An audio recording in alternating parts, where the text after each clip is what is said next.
Obi-Wan Kenobi debuted on Disney Plus last night, and you can bet me and my wife stayed up to watch it. And now I'm going to give my first impressions. I will start off by saying that after all these years, it was great to see Ewan McGregor back in the role. After all this time, he still delivers the same amount of passion, and I'm glad that we're getting to see him portray a different side of Kenobi. I remember it stated that this version of Obi-Wan is broken and dealing with the aftermath of Order 66 and losing Anakin. Even while he is still protecting Luke Skywalker, he feels that he is no longer the man he used to be, and I'm intrigued to potentially see a story where he has to rebuild himself and become the Ben Kenobi we see in Episode 4. Now don't get me wrong, this show definitely has some concerns for me. First off, I'm not going to say I dislike the first two episodes.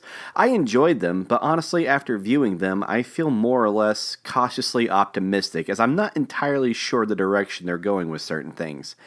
Another concern was there were certain things that happened with certain characters that contradict events that may have taken place in other Star Wars media. I'm not getting too invested in that, as the show isn't over yet and I still don't know what will happen later in the series. But it did catch me off guard and left me thinking, but wait, what about this, or what about that? Also, I feel the pacing is going a little too fast and maybe trying to cram a lot of subplots in a very limited series, and this last one is the only one that I'll spoil as it's more of a nitpick. But Kenobi is referred to as Obi-Wan on several occasions, and it was a little weird considering that in A New Hope he says that he hasn't gone by the name Obi-Wan for a long time, or more specifically, since before Luke was born. I'm sure there are ways you can go about that.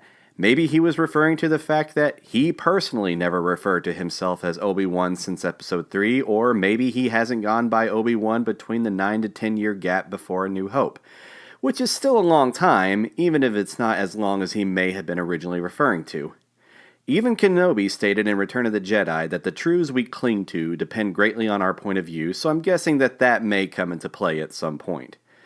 So with that said, I do recommend checking out this show. I'd say it's off to a pretty decent start. Just keep in mind that this series is not over yet, so from here on it can either get better or worse.